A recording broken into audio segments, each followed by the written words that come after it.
मी माझे मावळो सर्व, तू तुझे उगवो आता. मी तू पण जगन्नाथा, होवो एकचितत्वता. देवभक्त असे द्वैत, अद्वयत्व न खंडिता. दाखवी देवदेवेशा, प्रार्थना ही तुला आता. सद्गुरुनाथ महाराज की जय. जरी प्रज्ञेचेनी आथिलेपणे, श्री गुरु सामर्थ्य रूप करू म्हणे, तरी ते मोतिया भिंग देणे तैसे होईल. जर बुद्धीच्या व्युत्पत्त्यादी सामर्थ्याने श्री गुरूंच्या सामर्थ्याचे वर्णन करीन असे कोणी म्हणेल, तर त्याचे करणे पाणीदार मोत्याला अभ्रकाचं पुट लावण्यासारखे होते. आता सद्गुरूंच्या बद्दलचं जे वर्णन चाललेलं आहे, किंवा वर्णन म्हणण्यापेक्षा हा ज्ञानेश्वरांच्या हृदयातला सद्गुरूंबद्दलचा भाव आपण म्हणूया. जो अर्जुनाला श्रीकृष्णाबद्दल वाटलेला आहे. जेव्हा जेव्हा ज्ञानेश्वर महाराज त्यांच्या सद्गुरूंच्या जाणीवांमध्ये शिरतात, ती प्रत्येक जाणीव ही अर्जुनाला त्या वेळेला कृष्णाबद्दल जे वाटत गेलं असेल ते दाखवण्याचा प्रयत्न आहे. आणि त्या अनुषंगाने त्यांनी स्वतःचे पण भाव सद्गुरूंबद्दल प्रकट केले. म्हणून श्रीकृष्ण आणि अर्जुन यांचा संवाद हा फक्त संवाद स्वरूपातला नाहीये. आपण जे बोलतो आहोत त्या स्वरूपातला नसून ती आध्यात्मिक जाणीवांच्या वृद्धीकरणाच्या दृष्टीने घडलेली एक घटना आहे, किंवा एक प्रकारची साधना आहे, किंवा एक प्रकारची ध्यानावस्था आहे म्हणा, किंवा एक प्रकारची समाधी आहे असंही म्हणायला हरकत नाही. कारण या सर्व गोष्टी श्रीकृष्ण आणि अर्जुन यांच्या प्रत्येक जाणीवांमधनं घडत गेलेली आहे. बघा, अगोदर संवाद साधला गेला, त्याची मनस्थिती कृष्णाला समोर त्यांनी कृष्णासमोर अर्जुनाने मांडली की माझ्या अशा मनस्थितीत मी आहे. बरोबर आहे. आणि ही मनस्थिती मांडताना सुद्धा श्रीकृष्णाने जेव्हा त्यांना सांगितलं की अरे हे असं नाहीये, तू जे समजतो आहेस हा मूर्खपणा आहे, किंबहुना त्यांनी कृष्णाने अर्जुनाला क्लैब्य अशी एक प्रकारे अनुचित म्हणा, किंवा आपल्याला वाटेल की अशा प्रकारची एक प्रकारे अपशब्द वापरला. शिवी म्हणता येत नाही म्हणून मी अपशब्द म्हटलेला आहे. क्लैब्य, क्लैब्य म्हणजे नपुसक. हे याच्यासारखी अर्जुनासारख्या योद्ध्याला कुठला अपशब्द वापरायचा. आपल्याला आश्चर्य वाटेल की कृष्णाने असं का वाटलं. आता हे शब्द सुद्धा का वापरला क्लैब्य, याला सुद्धा खूप महत्वाची भूमिका आहे ना. कारण कृष्णाच्या तोंडातनं गेलेला शब्द आहे तो, कुठल्या आयऱ्या गेल्याच्या तोंडातनं गेलेला नाहीये. त्याच्या पाठीमागे पार्श्वभूमी काय आहे याचा विचार केला तर तुमच्या लक्षात येईल की याच्या अगोदर धृतराष्ट्र जो आहे त्याने अर्जुनाच्या आणि अर्जुन म्हणण्यापेक्षा पांडवांचं सर्व राज्य धरून ठेवलेलं आहे. धृत म्हणजे धरून ठेवलेलं आहे, म्हणून त्याचं नाव धृतराष्ट्र आहे. लक्षात घ्या. त्यांनी, कारण तो सोडायलाच तयार नाहीये. सगळ्या प्रकारची अर्जवणी झाली, विनवणी झाली, बरोबर आहे, तरी तो सोडायला तयार नाहीये. आणि हा जो आहे अर्जुन किंवा पांडवांची जी जाणीव आहे ही ऋतराष्ट्राची आहे. ऋत म्हणजे न्याय. लक्षात आलं का? ऋतत आपण शिकलेलं आहे न्याय. म्हणून अर्जुनाची जी पांडवांची जी जाणीव आहे ती न्यायाची जाणीव आहे. बरोबर आहे. कारण ते न्यायापासून परांगमुख झालेले आहेत. कारण त्यांना त्या सर्व राज्याचा एक म्हणजे ज्याला एक नियमाप्रमाणे म्हणू, बरोबर आहे की नाही, पृथ्वीवरच्या नियमाप्रमाणे म्हणा, त्यांना अर्धराज्याची देणं हे गरजेचंच होतं.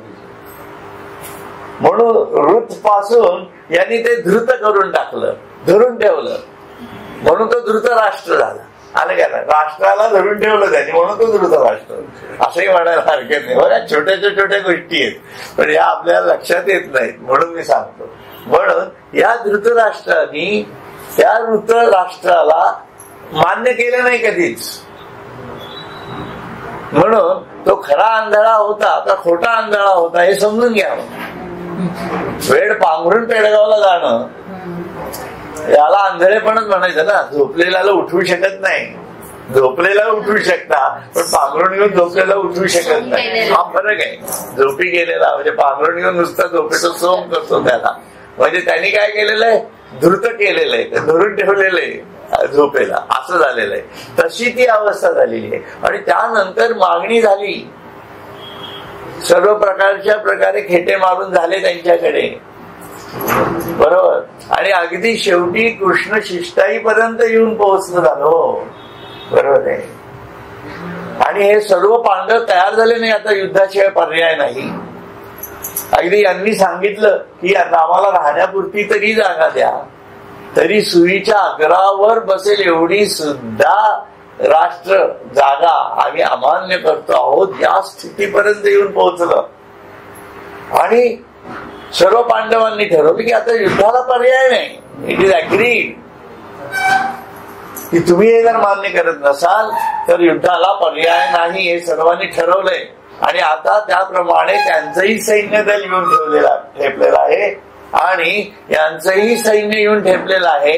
आणि अशा वेळेला मी युद्ध करणार नाही असं म्हणणं नपुंसकत्वाचं जाणं नाही. लक्षात घ्या. म्हणजे एखादा मुलगा असेल, आलं का लक्षात, आणि त्यांनी 100 मुली पाहिल्या, धरून चाल लग्न करायचंय म्हणून 100 मुली पाहिल्या. ही मुलगी पाहिली तिला नाकारलं, ती मुलगी पाहिली तिला नाकारलं, आणि म्हणजे 99 मुली पाहिल्या असं धरू पाहिजे असेल तर, आणि 100वी मुलगी त्याला पसंत पडली त्या मुलाला, बरोबर. आणि लग्न करायचं ठरलं, बोलणी झाली, कार्यालय ठरली, लोकांना पत्रिका वाटल्या, लोक मंडपावर येऊन पोहोचले.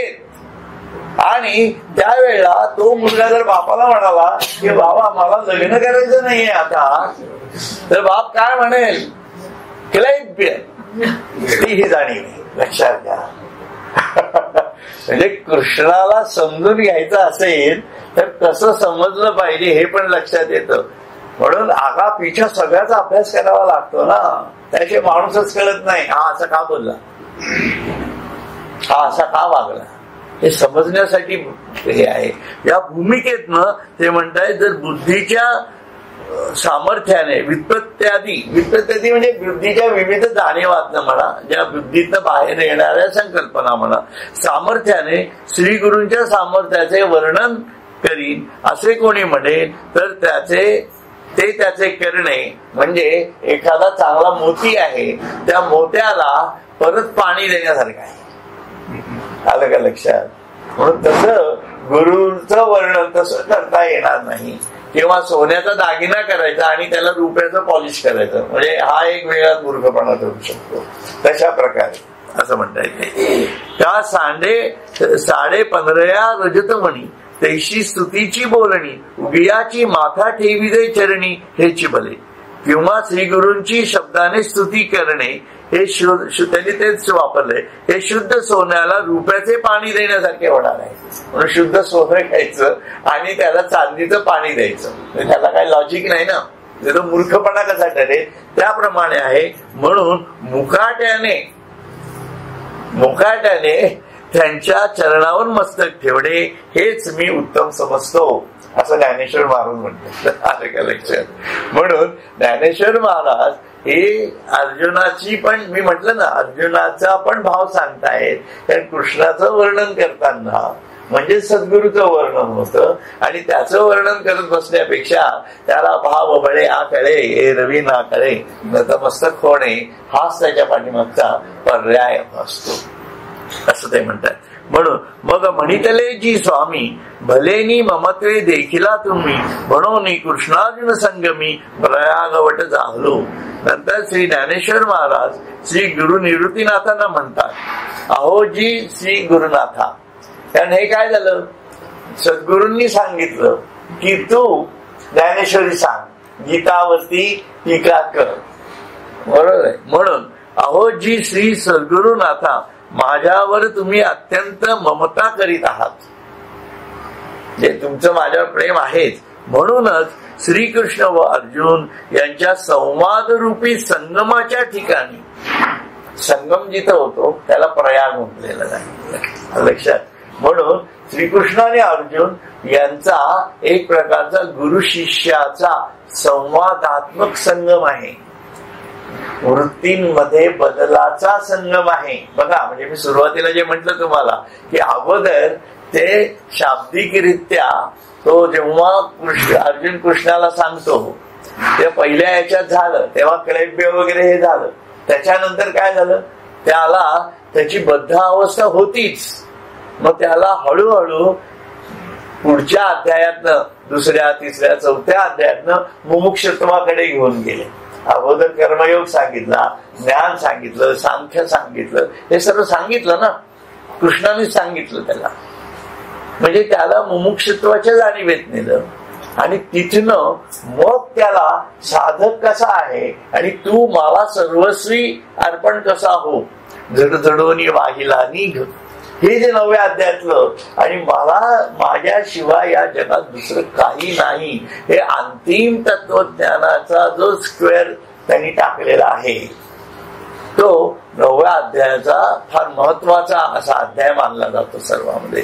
तिथपर्यंत त्याला साधकापर्यंत आणलं, आणि नंतर पुढे त्याला हा विभूती योग आहे, याच्यामध्ये मी कशा स्वरूपात या संपूर्ण ब्रह्मांडात कशा कशा प्रकारे राहतो किंवा स्थायी आहे हे समजण्यासाठी त्यांनी हा 10वा अध्याय सांगितला. आणि याच्यानंतर मग त्याला फार सिद्धावस्थेतच नेऊन टाकलं, त्याला विश्वरूप दर्शन दाखवलं. हे त्याचं खरं स्वरूप. म्हणजे ज्ञानेश्वरीकडे सुद्धा, या संवादाकडे सुद्धा आपण कुठल्या स्टेजेस मधनं पाहतो आहोत हे पण बघणं गरजेचं आहे. आपल्या लक्षात येत नाही आपण कसे एक एक लिफ्ट होत आलेलो आहोत. म्हणजे सुरुवातीच्या पहिल्या अध्यायाचे आपण आणि आत्ताच्या 10व्या अध्यायाचे आपण, काही थोडंफार मिस झाले असेल काही लोकांचं, मी नाही म्हणत नाही, परंतु तरी सुद्धा एक एलिव्हेटेड फिलिंग जे आहे त्याच्यातलं ते महत्वाचं आहे. ती भूमिका आहे, त्या भूमिकेतनं ते म्हणतायत. म्हणून हा संवाद रूपी संगमच आहे एक प्रकारचा, आणि गुरु शिष्यांचा संगम आहे, म्हणजे ज्ञान आणि अज्ञानाचा पण संगम आहे.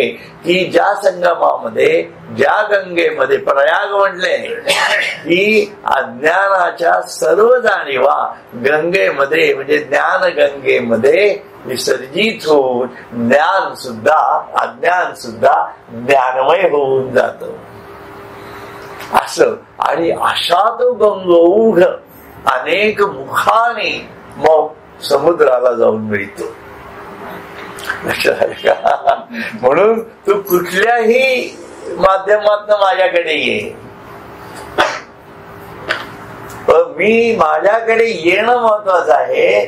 कारण माझ्याकडे एवढी मुख आहे की त्या त्रिभुज प्रदेशामध्ये तू कधी ईश्वरमय झालेला आहे हेच कळणार नाही, फक्त माझ्यामध्ये राहा असं म्हणतोय तो. मी होऊन राहा म्हणजे आता त्या गंगेतली जी पाणी असतं त्याला कळतं का, ते फक्त गंगेतच असतं. ते शेवटी बंगालच्या उपसागराला मिळते ना गंगा, तेव्हा अनेक मुखाने मिळते आणि त्या पाण्याला कळत सुद्धा नाही की ते त्या सागराला मिळालं कधी. बघा, म्हणजे त्या पाण्याच्या थेंबाच्या जाणीवेत जर आपण गेलो, एवढं सूक्ष्म जर झालो, तर आपल्या लक्षात येईल की ते विशाल कसं आहे आणि सूक्ष्म पण कसं आहे. दोन्ही गोष्टी आहेत त्याच्यामध्ये. म्हणून या दोन्ही गोष्टी ह्या प्रयागवट म्हटलेला आहे की नाही. म्हणून याला प्रयागवट असं त्यांनी, प्रयागवट झालो म्हणजे प्रयागातील त्रिवेणी संगमावरील वटवृक्षाप्रमाणे झालं. कारण वटवृक्षाप्रमाणे झालं म्हणजे काय, त्याला दिसतंय, म्हणजे परत ती त्रयस्थाची भूमिका त्या वटवृक्षासमोर आहे. आणि ज्ञानेश्वर महाराज त्या स्वतः गंगा होऊनही आहेत आणि अज्ञानालाही समजून घेत आहेत. बघा, कृष्णालाही एकीकडनं समजून घेत आहेत आणि अर्जुनाला पण समजून सांगतायत. एकच ज्ञानेश्वर महाराज आहेत. म्हणून स्वतःची भूमिका त्यांनी प्रयागवट अशी ठेवलेली आहे. पाय टाकून जळात बसला असला औदुंबर, बालकवींची कल्पना आहे बघा. औदुंबर नावाची कविता आहे ती. तसा आहे म्हणजे ते त्या प्रयागवटापाशी कसे बसलेले आहे. खूप सुंदर कल्पना आहे त्या. म्हणजे आपल्या लक्षात येईल की त्यांनी आपल्या म्हणजे या छोट्या छोट्या गोष्टी ज्या असतात मनातल्या त्या निघून जातात आपल्यामध्ये. म्हणून मागा दूध ते म्हणतलियासाठी आगविया क्षीराब्धीची करुणी वाटी, उपमन्यू पुढे धुर्जटी ठेवली तैसी. आता ही कथा मला माहित नाही, पण इथं त्यांनी म्हटलंय मागे उपमन्यूने दूध मागितले असता क्षीर समुद्राचीच वाटी करून ज्याप्रमाणे शंकराने त्याच्या पुढे ठेवली. आता म्हणजे संदर्भाने साधारण असं वाटतं की उपमन्यू कोणी भक्त असणार आहे, त्यांनी काहीतरी मागितलेलं असणार आहे शंकराला त्यांनी मागितलं तर शंकराने अख्खा क्षीर समुद्रच त्याच्या तोंडाशी लावला असं म्हणूयात आपण. ना तरी वैकुंठ पीठ नायके रुसला ध्रुव कवतिके. बघा, हे माहिती आपल्याला, रुसला ध्रुव कवतिके बुजाला देवनी भातुके ध्रुव पदाचे. किंवा वैकुंठ लोकांचा स्वामी जो भगवान विष्णू, त्याने रुसलेल्या ध्रुवाला ध्रुवपदाचे भातुके देऊन त्याचे सहज सांत्वन केले. म्हणजे जेव्हा विष्णूचं दर्शन झालं ध्रुवाला, तेव्हा ध्रुव रुसला होता हे माहितीच आहे आपल्याला. तो रुसूनच साधनेला लागलेला होता, बरोबर आहे की नाही. क्रोधात्मक का असेना, परंतु काय त्याचा जो काही सात्विक क्रोध असेल वॉटर इट मे बी, तर त्या दृष्टीने त्यांनी साधना केली. पण विष्णू दर्शन झालं त्याला. विष्णू दर्शन झाल्यानंतर त्याचं सांत्वन करण्यासाठी त्याला ध्रुवपद देऊन टाकलं त्यांनी. हे त्याच्या भक्तीलाही एक वेगळ्या उंचीवर नेऊन ठेवलं आणि अशा प्रकारे त्यांनी सांत्वन केलं. म्हणजे कसं सांत्वन आहे की तो त्याचा होऊनच ठेवून देतो आपल्याला. त्याची सांत्वनाची परिस्थिती बघा कशी. तैसी जे ब्रह्मविद्या राहू सकळ शास्त्रांचा विसंवता ठावो, ते भगवद्गीता ओविये गावो ऐसे केले.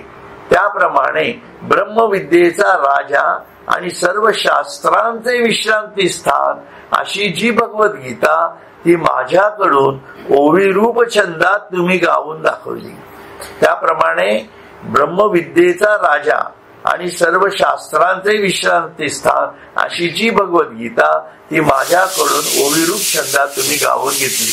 म्हणून त्याप्रमाणे मला तुम्ही ही जी ब्रह्मविद्या जी आहे, जी भगवद्गीता म्हणजे काय, ब्रह्मविद्या आहे, तर ती माझ्याकडनं तुम्ही गाऊन घेतली. आणि ती कशी आहे तिथं की सर्व शास्त्र इथं विश्रांती पावतात. शास्त्रांचे विश्रांती स्थान. कुठलंही शास्त्र जगातलं असं नाही की ते शास्त्र या भगवद्गीतेच्या विद्येत बसत नाही. आपल्याला असं वाटेल की हे जे आता आपण मार्क्स वरती पाठवले अंतराळ यान वगैरे वगैरे, हे शास्त्र भगवद्गीतेत नाही असं नाही. तुम्ही भगवद्गीता त्या भूमिकेतनं वाचली तर तुमच्या हे लक्षात येईल की कसा गुरुत्वाकर्षणातनं बाहेर पडू शकतो माणूस, कसा स्पेस मध्ये जातो, कशा दोन विभागणी होऊ शकतात. हे ज्ञान सुद्धा भगवद्गीतेतनं प्राप्त होऊ शकतं, पण त्या भूमिकेतनं अभ्यास करावा लागतो. आपली भूमिका त्या शास्त्राच्या धरून नसून आपली भूमिका जी आहे ती या सर्वाच्या निर्मितीला जो कारण आहे त्याला समजून घेण्याची आहे. त्यामुळे हे सर्व अगोदरचे जे उपग्रह आहेत, जे जोड्या आहेत, त्या हळूहळू हळूहळू मागे पडत जातात आणि शेवटी आत्माच फक्त चंद्रावर उतरतो. लक्षात आलं का? किंवा मंगळावर काय जिथं उतरवायचं असेल तिथं. तर ही जी उतरवण्याची कला आहे याच्यासाठी अगोदरच सर्व सोडत सोडतच जावं लागतं ना. कसं शास्त्र तेच झालं की नाही. म्हणून आपल्या सर्व एक प्रकारच्या ज्या वृत्ती आहेत, ज्या अज्ञानमय वृत्ती आहेत आणि आपल्या सर्व प्रकारच्या आसक्ती आहेत. आपलं एक यान आहे असं समजा आपण, म्हणजे आहे की नाही. आणि आपल्याला ईश्वरापर्यंत जायचंय. मग पहिलं तर एवढा फोर्स पाहिजे की या पृथ्वीच्या वलयातनं, म्हणजे या भौतिकतेच्या जाणीवेतनं बाहेर पडण्या इतकी तर ताकद पाहिजे ना. त्यालाच आत्मशोधाची जाणीव म्हटलेलं आहे. ही आत्मशोध की माझ्यातला आत्मा काय आहे, मी कोण आहे हे समजण्याची ताकद पाहिजे आपल्यात. ती इच्छा पाहिजे. ही जी इच्छाशक्ती आहे ही इच्छाशक्ती म्हणजे आपल्या या संपूर्ण यानाची मूळ प्राथमिक गरज आहे. ती जर नसेल, ईश्वर प्राप्ती हे जर ध्येय नसेलच तर यान कधीच उडणार नाहीये. ते फक्त दिसतं किती छान, वा केवढं उंच आहे, वा किती सुंदर, आकाशात गेलं किती, दुसऱ्याचं गेलं किती छान दिसतो वगैरे, इतपतच मर्यादित आहे. पण आपलं यान उडत नाही. लक्षात ठेवा. म्हणून आपलं यान उडवता यायला पाहिजे. लक्षात. आणि ते उडल्यानंतर मग त्या व्यावहारिक परिघाला, म्हणजे पृथ्वीची जाणीवेमध्ये ते फिरतं बरोबर प्राथमिकपणे. आणि ती पहिला परीघ झाला त्याचा, म्हणजेच काय, आपल्या सर्व जाणीवा त्रयस्थाच्या भूमिकेतून आपल्याला बघता यायला पाहिजे. ते यान पाहतं ना पृथ्वीला, आहे की नाही. सगळे फोटोग्राफ वगैरे काढतो ते आपण पाहिलेच सगळे. आणि मग ते त्या पृथ्वीलाही सोडून देतं, पृथ्वीच्याही पलीकडे जातो. म्हणजे आत्मज्ञानाच्या पहिल्या जाणीवेतनं पुढे सरकतो. मग ते सहज तरंगत जातो. बघा, मग त्याला जी ईश्वरी शक्ती मिळते ती त्याला त्याच्यात जे काय फोटो सेल्स लावलेले आहेत ना, यमनियमांच्या जाणीवेतनं तो सतत फिरत राहतो. लक्षात घ्या, कल्पना तीच आहे. परंतु ही भूमिका आपण लक्षात घेतली पाहिजे. आणि मग तो जेव्हा मूळ त्या वैश्विक जाणीव त्याच्यामध्ये तयार होते, संपूर्ण ब्रह्मांड दिसत. हे भौतिकातलंच आहे बरं का. सूक्ष्मामध्ये फक्त आपल्याला हे साधनेतनं समजून घ्यावं लागतं आतून. परंतु भौतिकात जरी आपण असे गेलो तरी ते ब्रह्मांड दिसणारच आहे आपल्याला. म्हणून वैश्विक भूमिका त्याच्यातनं तयार होते. आणि जेवढं तो जातो पुढे तेव्हा असं लक्षात येतं की अरे ही फक्त एकच सूर्यमालिका आहे. अशा अनेक सूर्यमालिका आहेत. अनंत कोटी ब्रह्मांड नायकाचं स्वरूप तिथं कळतं. नुसतं बोलण्यासाठी नाही येते, ते तिथं जाणवतं त्याला. आणि ते जाणवल्यानंतर मग त्याला कळतं की यालाही तयार करणारा विश्वातीत याच्यात असूनही आपल्याला कळत नाही. म्हणजे हे सर्व कार्य प्रकृती मातेचं कसं चाललेलं आहे हे त्याला कळतं. या अगदी आपण स्थूलातल्या जाणीवातनं विचार केला तरी चालेल. परंतु या स्थूलाचा जो काही एक प्रवास आहे याला किती लिमिटेशन्स आहेत बघा ना. आज मंगळावर जाता जाता केवढ्या प्रकारची ताकद त्या साध्या स्थूलाला लागली बघा. स्थूलच पाठवलं ना, अचेतनच वस्तू पाठवलेल्या आहेत ना. त्याला सचेतनाची फक्त थोडी शक्तीची जाणीव दिलेली आहे. परंतु आहे अचेतनच सगळं. परंतु आपण सचेतन आहोत आणि तो अतिचेतन आहे, लक्षात ठेवा. आणि त्याची मानसिकता अतिमानसिकता आहे. म्हणून त्या अतिचेतनेकडे आपल्याला जायचं आहे आणि स्थूलातून त्या अतिचेतनेकडे जाताच येत नाही. कारण ते ब्रह्मांडाची जी एक मायेचं जे आवरण आहे त्याच्या पलीकडे तो आहे. हो, जेथ माया स्पर्शो सकेना. म्हणून ते वलय जर गाठायचं असेल पुढचं, तर आपल्याला सूक्ष्मामध्ये जागच्या जागी बसूनच हा अभ्यास करता यायला पाहिजे. नाही तर व्यवहारात चालले ते बघत बसायचं, वर्तनपत्रात वाचायचं फक्त. एवढं ते त्याचं स्वरूप आहे, ही भूमिका आहे त्याच्या पाठीमागे. त्यामुळे सर्व शास्त्रांचे विश्रांती स्थान म्हटलेलं, उगाच नाही म्हटलेलं. म्हणजे ज्ञानेश्वरांच्या डोक्यामध्ये त्यावेळेला यान नसेलही समजा, धरून चला, त्यांच्या काळात असायचं कारणही नाही. परंतु संपूर्ण या विश्वातीतापर्यंतची जाणीव त्यांच्या डोळ्यासमोर होती. आणि ही जाणीव अर्जुनाच्या मनामध्ये आली म्हणून त्यांनी ती व्यक्त केली असंही म्हणायला हरकत नाहीये. कारण आता विश्वरूपाच्या जवळ चाललेला आहे तो. कारण कृष्ण त्याला त्या मानसिकतेत आणतो आहे, त्याचं हे प्रदर्शन आहे, अर्जुनाच्या हृदयाचं प्रदर्शन आहे. म्हणून विश्रांती स्थान अशी जी भगवद्गीता ती माझ्याकडून ओविरूप छंदात तुम्ही गाववून दाखवली.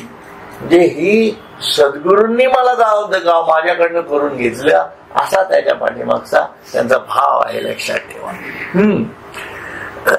जे बोलणीयाचे राणी हिंडता, नायकीचे फळलिया अक्षराची वार्ता, परी ते वाचाची केली कल्पलता विवेकाची. येथे वाणीने बोलल्या जाणाऱ्या शब्दांच्या जंगलात हिंडत असतात.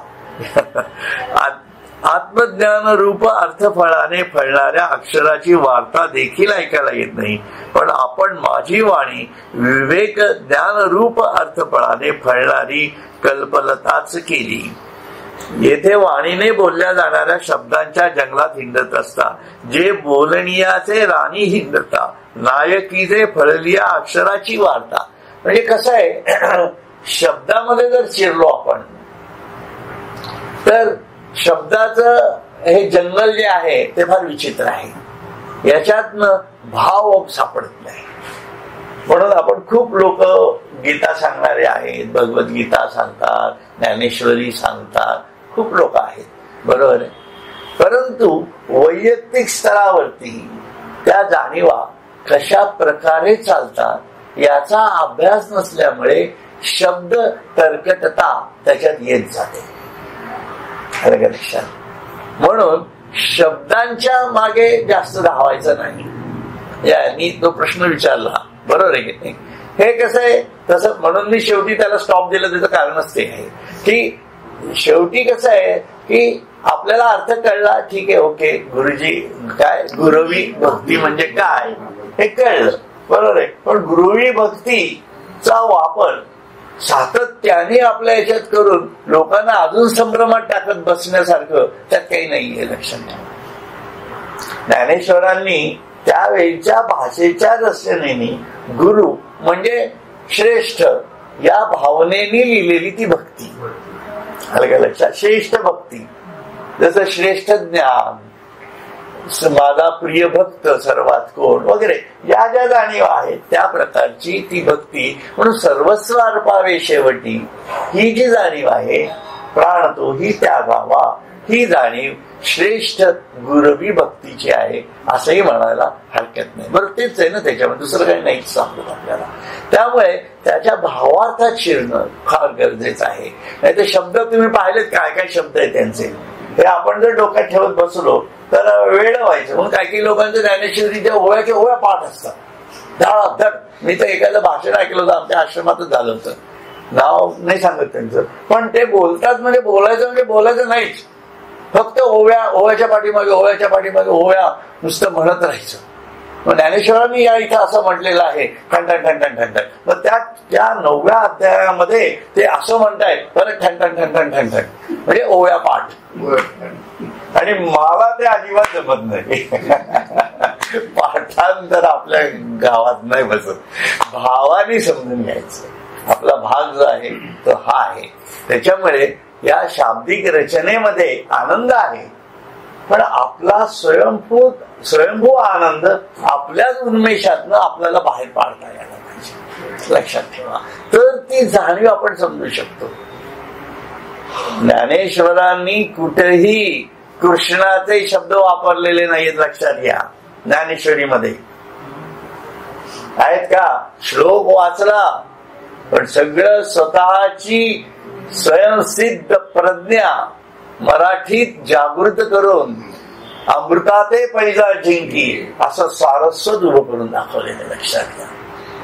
त्यांना काय संस्कृत मध्ये शब्द टाकता नसते का अरे मध्ये मध्ये? तसं नाही केलेलं त्यांनी.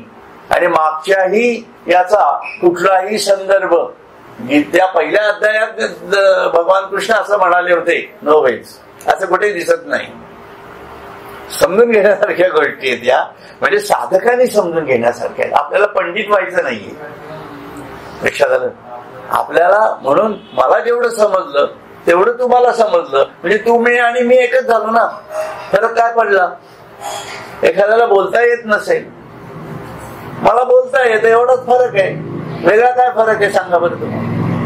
तुम्ही उद्या हे वाचता घरी किंवा हे करता, तेव्हा तुमच्या आणि माझ्या बुद्धीच्या जाणीवा एकच आहेत ना, राहू शकतात. त्यामुळे आपल्याला त्या जाणीवेमध्ये शिरायचं. मुख्य म्हणजे हा त्याच्यातला महत्वाचा भाग आहे. म्हणून ते म्हणतायत की जे बोलणीयाचे राणी हिंडता, जे येथे वाणीने बोलल्या जाणारा शब्दांच्या जंगलात हिंडत असता. म्हणून शब्दांचा जंगल असा शब्द वापरलाय त्यांनी. आत्मज्ञान रूप अर्थफळाने फळणाऱ्या अक्षरांची वार्ता देखील ऐकायला येत नाही. त्यामुळे या शब्दार्थामध्ये जर शिरलो तर आत्मज्ञान कशाने मिळतं हेच कळत नाही.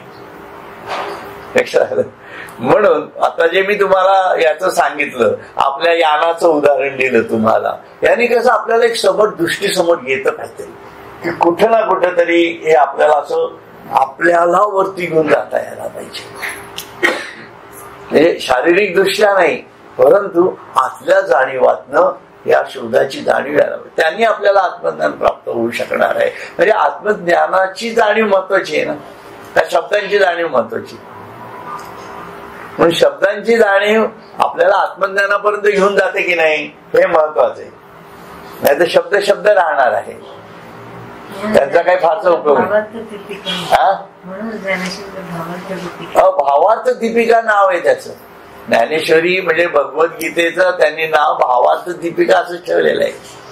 हे महत्वाचं आहे. म्हणून पण आपण माझी वाणी विवेक ज्ञान रूप अर्थफळाने फळणारी कल्पलताच केली. परंतु गुरूंची जेव्हा आपल्यावरती कृपा होते, गुरुकृपेच्या जाणीवेतनं जेव्हा ज्ञानेश्वरीचा अर्थबोध आपल्याला व्हायला लागतो, तेव्हा मग विवेक आणि ज्ञान या दोन्हीही गोष्टी कळायला लागतात. म्हणून विवेक ज्ञान रूप अर्थफळाने असा शब्द वापरलाय त्यांनी. शब्द सुद्धा महत्वाचे आहेत ते. विवेक ज्ञान रूप अर्थफळाने फळणारी कल्पलताच केली. म्हणून ज्ञानेश्वरी कशी आहे की जेनी विवेक आणि ज्ञान आपल्याला मिळतं, आणि ती कल्पतरू आहे. तिचा अभ्यास केला की ऑटोमॅटिक आपल्याला परब्रह्म हे समजणारच आहे. म्हणून ज्ञानेश्वरी अमृतगंगा असं म्हटलेलं आहे की नाही. आणि तिच्यामुळे आपल्याला साधनेचा मार्ग प्रशस्त होणार आहे. या सर्व गोष्टी त्याच्यामुळे प्राप्त होणार, कारण ती फळणारी कल्पलताच केली. त्या पाठीमागे गुरुतत्वाची फार मोठी जाणीव आहे असं ज्ञानेश्वर महाराज म्हणतात. होती देहबुद्धी एकसरी ते आनंद भांडार केली ओवरी मन गीतार्थ क्षीरसागरी जळशयन झाले. माझ्या ठिकाणी एकसारखी जी देहबुद्धी म्हणजे मी देह आहे अशी बुद्धी होती, ती आपण आज ब्रह्मानंदाचे भांडार साठवलेली खोली केली. आणि म्हणूनच निरनिराळ्या पदार्थांच्या संकल्प विकल्प करणाऱ्या मनाचे गीतेचा अर्थ जो ब्रह्मानंद हाच कोणी सागर त्या सागराच्या जलामध्ये निजने झाले म्हणजे ते निमग्न झाले. होती देहबुद्धी एकसरी. म्हणजे माझी आता ज्ञानेश्वर महाराज सुद्धा म्हणतात बघा, हे त्यांची देहबुद्धी नव्हती खरी. म्हणजे आता ते कसं आहे, जन्मापासूनच ते अनेक जन्मांचं घेऊन आलेले होते असं म्हटलं जातं, बरोबर की नाही. त्याच्यामुळे पण तरी सुद्धा ते असं म्हणतायत आपल्या सद्गुरूंच्या समोर की माझी जी देहबुद्धी होती ती देहबुद्धी ते आनंद भांडारा केली वो बरी. माझी देहबुद्धी होती म्हणजे काय, माझं जे अंतरंग चतुष्टय होतं त्याच्यामध्ये सर्व देहबुद्धीच्या जाणीवा होता. परंतु तिथे काय केलं, अशी बुद्धी होती ती आपण आज ब्रह्मानंदाचे भांडार साठवलेली खोली केली.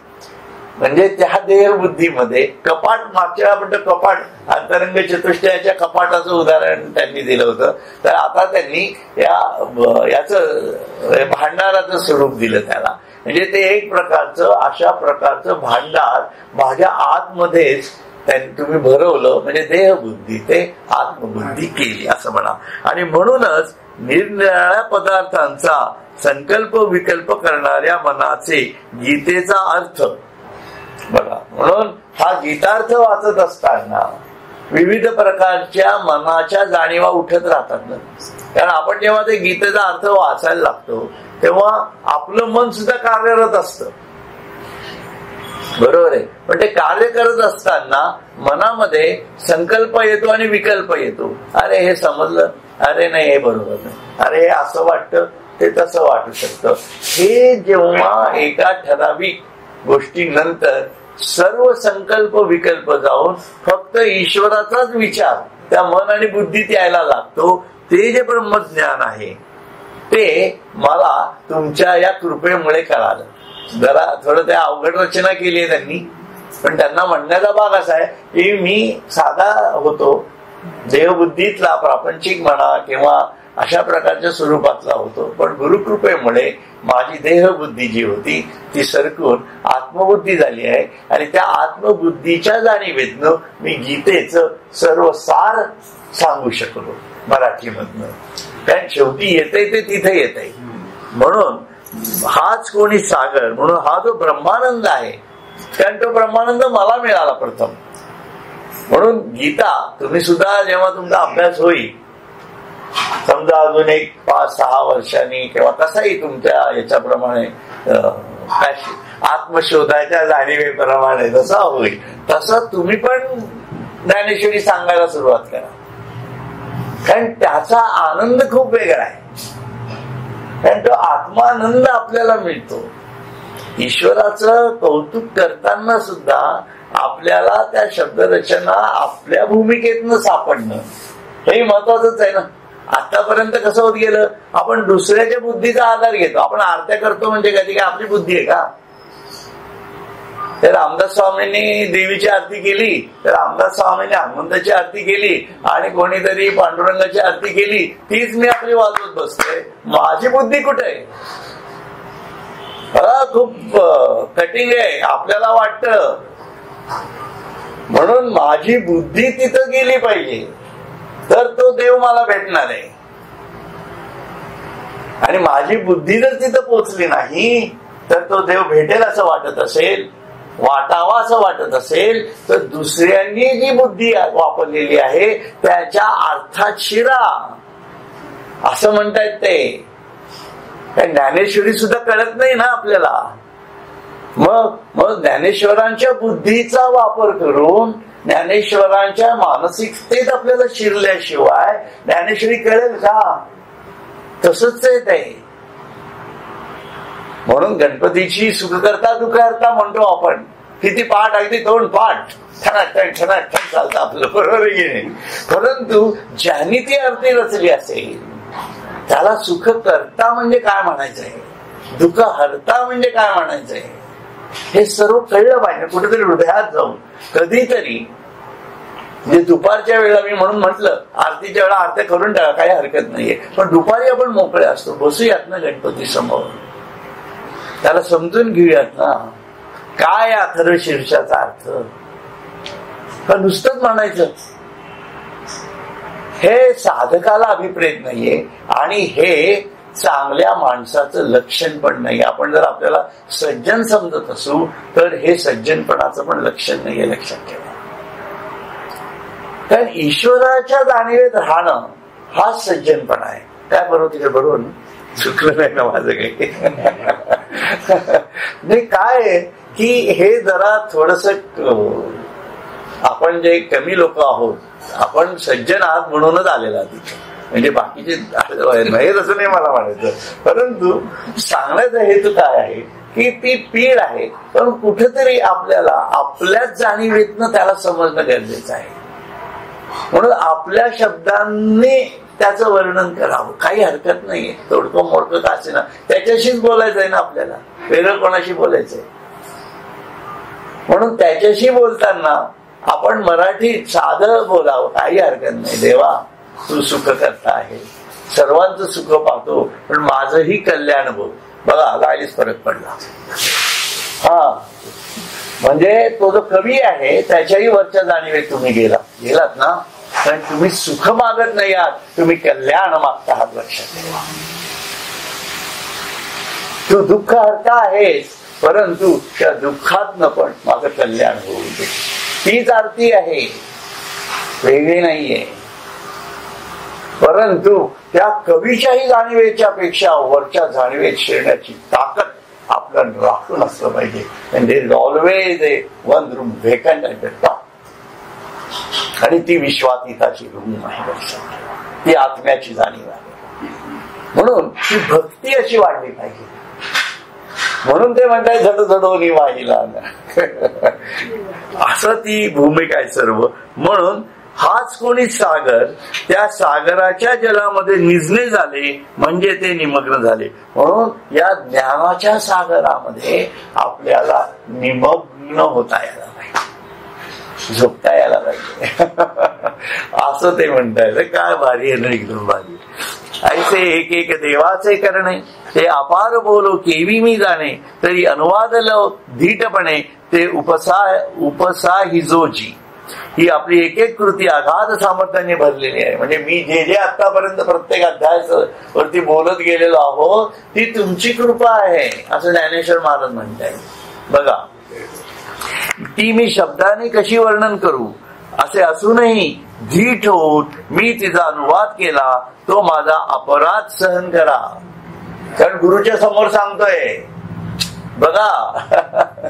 म्हणून गुरुचं जे स्वरूप आहे ते असे, ते तर प्रत्यक्ष गुरुच होते, बरोबर आहे. परंतु लोकांसमोर सुद्धा हे धीटपणे सांगणं हा सुद्धा एक प्रकारे त्या कॉन्शियसनेसचा अपमान होऊ नये एवढ्या मृदू शैलीत ते सांगतात. आलं का लक्षात?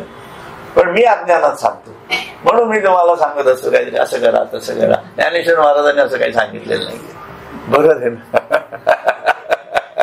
गणपती समोर बसा म्हणजे शिकवणं झालं ना एक प्रकारे, आहे की नाही. कारण आपण ज्ञानेश्वर महाराजांनी एवढी त्या जाणीव, नाही तर ज्ञानेश्वर महाराजांनी सांगितलं असतं ना ज्ञानेश्वरीत सुद्धा, पण ते त्यांनी तसं केलंय हो. कारण नामदेव महाराज हे त्या विठ्ठलाशी बोलत होते, संवादात होते ते विठ्ठलाच्या. म्हणजे काय होते काय की नाही, हे समजलं पाहिजे ना आपल्याला कुठे ना कुठे. नामदेवांनी अभंग रचना केली, पण ते लहानपणापासून विठ्ठल भक्त होते. मग लहानपणी थोडी त्यांनी अभंग केलेले. मग ते काय संवाद करत होते, विठ्ठलाशी बोलत होते असं मला म्हणायचंय. ही जाणीव म्हणजे त्यांच्याच याच्यातनं, आणि हे ज्ञान आहे आणि त्या ज्ञान सागरामध्ये आपल्याला निवांतपणा घेता यायला पाहिजे. आता आपुलेनी कृपा प्रसादे मी या भगवद्गीता ओवी प्रबंधे पूर्वखंड विनोदे वाखाणी दे. आता तुमच्या कृपा प्रसादामुळे मी ओविबद्ध छंदात गीतेच्या पूर्वखंडाचे सहज स्पष्टीकरण केले आहे. आता काय झालेलं आहे की एखादं गोष्ट किंवा एखादी आपली काय ध्येय सिद्धी एखाद्या ठिकाणी समजा आपण जायचंय असं ठरवलं, तर तिथल्या निम्म्यापर्यंत जर आलो आपण तर एक प्रकारचे खुश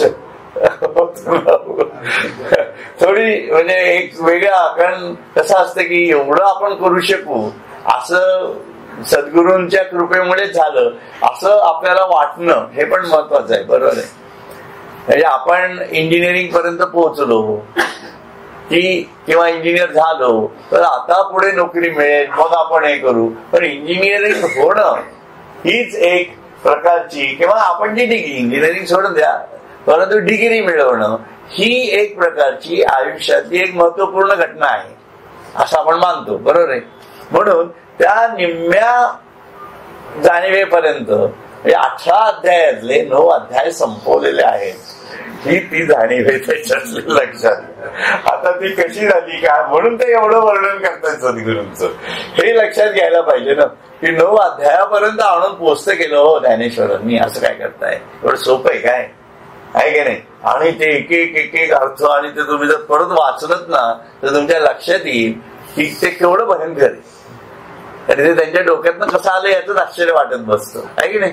तुम्ही अभ्यास केला की लक्षात येईल तुमच्या. जरूर वाचा. आता पहिल्या अध्यायापासून सुरुवात करा म्हणजे तुमच्या लक्षात येईल. ज्यांनी केला नसेल त्यांनी करायला हरकत नाही ज्ञानेश्वरीचा अभ्यास, बरं का? म्हणून पहिल्या ओवी प्रबंधे पूर्व खंडे विनोदे वाखाणिले. आता आपल्या कृपाप्रसादाने मी ओवीबंध छंदात गीतेच्या पूर्वखंडाचे सहज स्पष्टीकरण केले आहे. सहज म्हणताय ना. प्रथमी अर्जुनाचा विषाद. आता एक प्रकारचं ते काय काय प्रत्येक अध्याय झाले ते फक्त वाचतो मी बरोबर, म्हणजे त्यात वेळ जाणार नाही. प्रथमी अर्जुनाचा विषाद, दुजी बोलीला योग विषाद, परिसांख्य बुद्धीसी भेद दाबून या. पहिल्या अध्यायात अर्जुनाला झालेल्या विषादाचे वर्णन केले असून दुसऱ्या अध्यायात सांख्यबुद्धी व योग बुद्धी यात काय भेद आहे हे दाखवून कर्मयोगाचे स्वरूप स्पष्ट केले आहे. बरं का? तीजी केवळ कर्म प्रतिष्ठिले, तेची चतुर्थी ज्ञानेशी प्रगटिले, पंचमी गौवरिले योग तत्व. तिसऱ्या अध्यायात केवळ कर्ममार्गाचेच वर्णन केले असून चौथ्या अध्यायात तेच कर्म ज्ञानपूर्वक कसे करावे हे सांगितलेले आहे. पाचव्या अध्यायात योग तत्वाचे म्हणजे परमेश्वराच्या ठिकाणी बुद्धी स्थिर करण्याचे जे तत्व त्याचे गूढपणाने निरूपण केले. बरोबर. तेची षष्ठामाजी प्रगट आसना लागोनी स्पष्ट जीवात्म भाव एकवट होती जेणे. ज्या योगाने जीवात्म भावाचे ऐक्य होते तेच योग तत्व 6व्या अध्यायात आसनादी अंगासह स्पष्ट करून सांगितलेले आहे. आता एक अध्याय पाहिला की तुमच्या लक्षात येईल, त्याच्यात काही मी शिरत नाही आता. म्हणून दयावरी सप्तमी प्रकृती परिहार उपक्रमी भजती जे पुरुषोत्तमी ते बोलिले चारी. त्यानंतर 7व्या अध्यायात प्रकृतीनाश कसा करायचा याचा उपक्रम करताना भगवंताचे भजन करणाऱ्या 4 भक्तांचे वर्णन केलेले आहे. बरोबर. त्यानंतर 29वं काय म्हणतात, पाठी सप्त प्रश्नसिद्धी बोलोनी प्रयाण समयशुद्धी एवं सकळ वाक्यावधी अष्टमाध्यायी. नंतर 7 प्रश्नांची उत्तरे देऊन मरणकाळी जी काळशुद्धी पाहिजे तिचे वर्णन केले. याप्रमाणे 8व्या अध्यायातील भगवत वाक्याची समाप्ती झाली.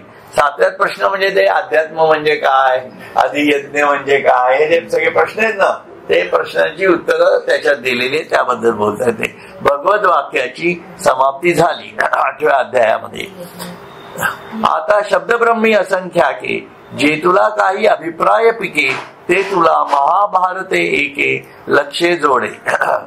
जेवढे असंख्यात शब्द ब्रह्म म्हणजे वैदिक वाङ्मय आहे त्यातून जो काही निष्कर्ष निघतो तितका सर्व 1 लक्ष श्लोक संख्या असलेल्या महाभारतातून मांडलेला आहे. महाभारतातून तो मांडलेला आहे, कारण महाभारत संपूर्ण घेतलेलं नाहीये, फक्त गीताच घेतले ना आपल्या याच्यात, म्हणून त्यांनी तसं म्हटलेलं आहे. लक्षात. ती आगवाची जे महाभारती ते लाभे कृष्णार्जुन वचनोक्ती आणि जो अभिप्रावो गीते साते शती तो एकलाची नवमी. आणि संपूर्ण महाभारत जे सांगितले आहे ते सर्व कृष्णार्जुन संवादभूत गीतेत सांगितले असून या 700 श्लोक रूपी गीतेचा जो मतितार्थ आहे तो एकट्या 9व्या अध्यायात आहे. म्हणून 9व्या अध्यायाचं एवढं महत्व त्याच्यामध्ये आहे. तुम्ही 9वा अध्याय वाचा, पुढच्या सोमवारपर्यंत वाचून या, म्हणजे तुमचं बुडलेलं भरून येईल, बाकी काही का. म्हणून नवमीची अभिप्राया सहसा मुद्रा लावावया, विहाला वेद मग मी वाया गर्व का करू. म्हणून 9व्या अध्यायातील अभिप्रायावर एकदम मत देण्याचे जेथे वेदाला देखील भय वाटते. 9व्या अध्यायामध्ये वेदांना सुद्धा त्याच्याबद्दल नीतीच्या जाणीवेतनं भय वाटलं आहे, तेथे मी व्यर्थच अभिमान कशाला मागू. म्हणजे त्यांनी परत स्वतःबद्दलकडे कमीपणा घेतला. ते म्हणतात मी याचा अभिमान कशासाठी मागू. बरं का.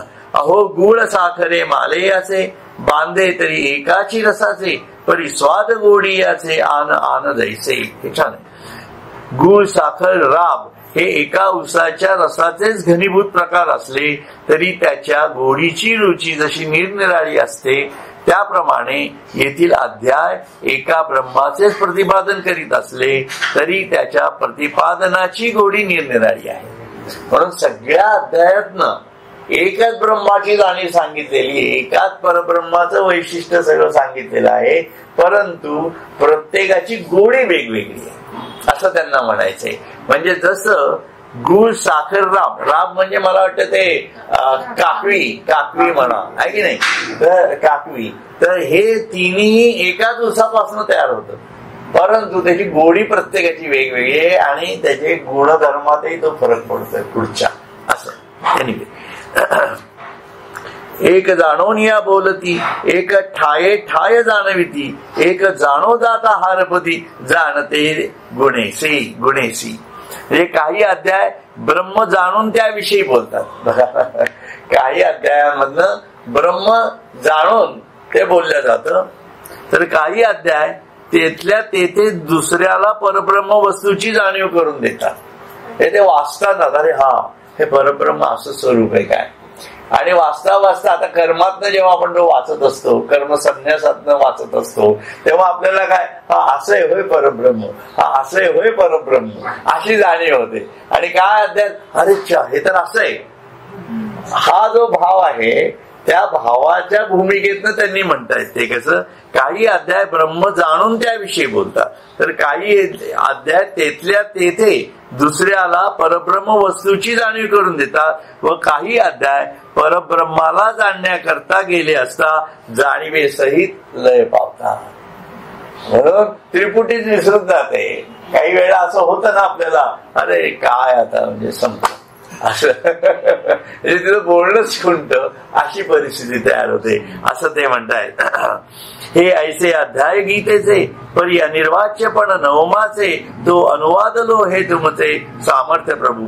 असे हे गीतेचे अध्याय आहेत, पण हा 9वा अध्याय अनिर्वाच्य आहे. त्याचे वर्णनच करवत नाही, पण त्याचाही अनुवाद केला गेला हे महाराज श्री गुरुनाथा तुमचे सामर्थ्य होय. म्हणून या 9वा अध्यायापर्यंत मी तुम्हाला सर्व सांगू शकलो ही तुमची कृपा आहे, असं स्वतः ज्ञानेश्वर महाराज म्हणतात. हरिओम हरिओम हरिओम.